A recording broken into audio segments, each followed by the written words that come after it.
जगन्नाथ स्वामी नयन पथगामी भव तुमे आपण मान पूर्व विषय वस्तु नहीं जे कहते बंध्यादश दूर करते बट बाबा तुलसी बाबा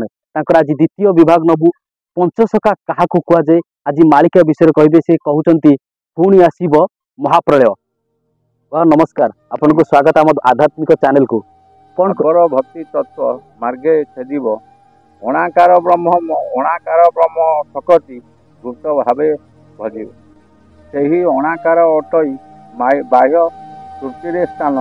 अनादि अव्यक्त परम ब्रह्म स्थान पाइब निर्विकार ब्रह्म अटई जो परम धन ताकू चिन्हिबा को पाइरे बाबूरे केबे नोहिब मन छाड़गले जानी था तत्व मार्ग होइला अव्यक्त पुरुष दर्शने लीन लीन होइला क्या चिन्हमु बोलुचु मने मने मने भाविचु अणाकार ब्रह्म गुपत स्थान से ही देखु ओंकार ब्रह्म गुपते जब लीला हो अकार ब्रह्म को सकार मध्य भाव करिवो सेही अटे भाव मध्यरे गुप्त भावरे रही पंच सखा भाव गुपते केही जानी न थाई। बात क्वेश्चन रो मालिका विषय मालिका जुगरे जो नारी मानकर कौन रही मालिका बर्तमान नारी मानकर नहीं सारा विश्व ध्वंस नारी मानकर नहीं भावर उत्पत्ति स्रष्टा नारी मानकर नहीं सबू जिनसर तत्वर मार्ग गुप्त अच्छी कहवा कहवा समान नुह एकमात्र परम पिता परम पुरुष हूँ दिव्य ज्ञान स्वयं ब्रह्म यही अव्यक्त पुरुष दर्शने तुम्हें पाइब लाभ दर्शन गुप्त भाव जब गुप्त होबेले जानी था बाबूरे बाह्य कंपिब धन जन गोप लक्ष्मी जे तत्व मार्गे थाई अनादि अव्यक्त पुरुष गुप्त भाव रही शरण सोदर बाना जे प्रभु नारद मुनि गुपते आसवे जानी था पंचसखा को घेनी नारद आसवे पंचसखा को घेनी गुप्तर आसवे से समयटा केतबेले कौन हम जानी था खूब अल्प दिन भितर जना पड़ो आ भक्त मैंने केमी अल्प दिन भितर लीला करेंगे बहुत कथा समय आसू मुझे जो महाप्रलय जो आप कहते महाप्रलय खूब शीघ्र आसो आप कौन कहे महाप्रलय आसो बोली भावुँ आम भावुँ महाप्रलय आसो कारण कालर कराल गति कंपुथिब मही से बेले नारायण गुपते जे रही भगवान पंचसखा भितर रे लीलाखेला करेंगे से समयटा केतबेले किए कहवाटा असंभव किंतु संभव हम केमी ना भक्ति मार्ग तत्व टर्च बैटेरी पका जानी टर्च बैटेरी कहीं ना अनाद्य अव्यक्त परम पुरुष ठारे अच्छे परम पुरुष किए ना स्वयं नारायण परम पिता परम पुरुष परम ब्रह्म जो पंचसखा कहुई मालिकार विषय पंचसखा और अच्युतानंद ये अच्युतानंद कौन किसी श्लोक लिखिं बोली आम दर्शक मान शुणे अच्युत लिखिं तो अष्टगुजरी लिखिं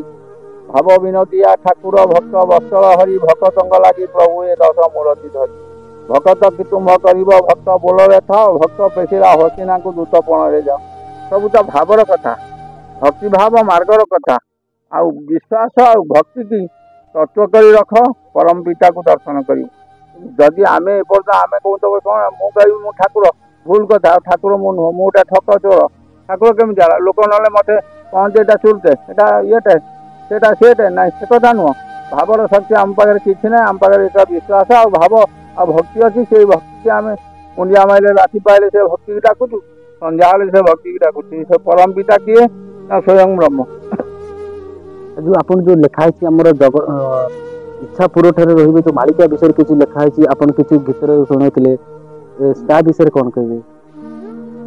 आमर लिखिं अन चषापड़ा ठारे अनंत बटा आश्रम से चंद्रमा चिन्ह अच्छे जे चंद्रमा चिन्ह कौन ना मही कंपुथिब केही न जानिम भावरे रहिब गति पंचसखा माने भाव करुथिबे केही न जानिम गति परम पुरुष गुप्तरे रहिबे केही देखा देबे नाही अनादि पुरुष गुप्तरे रहिले दर्शन जेबे पाई केही अटे प्रभु परम पुरुष जानी था उद्धव तुही दर्शन मात्र के फल फलिजिव ओंकार ब्रह्म को नहीं दर्शन पाइब तत्व आवरी तत्व मार्ग हेले हेला आय व्यय मान समान रखिब जानी था उद्धव तू या उद्धव कर्मयोग बुझाई उद्धव सब तो मन करते सब ना करदे कहे मुझे किसी जानी ସେମିତି ଯଦି ଆପଣ ପଚାରିଲେ ମୁଁ କହିଦେଲି, କିନ୍ତୁ ମୁଁ ଗୋଟେ ଠିକ୍ କହିବାଟା ଭଲ ନୁହଁ। ମୁଁ ତ କିଛି ଜାଣି ନାହିଁ ସେ ବିଷୟରେ। ପରମ ପିତା ପରମ ପୁରୁଷ ପରମ ବ୍ରହ୍ମ ଅଟନ୍ତି ସ୍ୱୟଂ ବ୍ରହ୍ମ, ତାଙ୍କରି ପାଦ ଶରଣ ଯାଅ ସବୁ ପାଇବ। ଇଏ ଆମ ପାଖରେ ଥିଲେ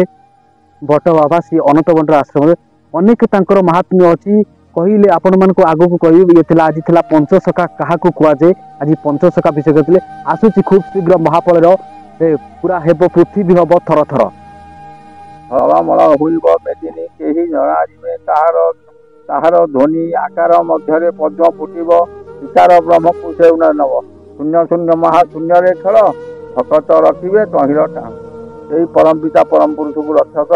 ଦର୍ଶନ ମାତ୍ରକେ ଫଳ ବୁଲିବ। ଆଉ କିନ୍ତୁ ପ୍ରଭୁଙ୍କ ଦୟା। ଜଗନ୍ନାଥ।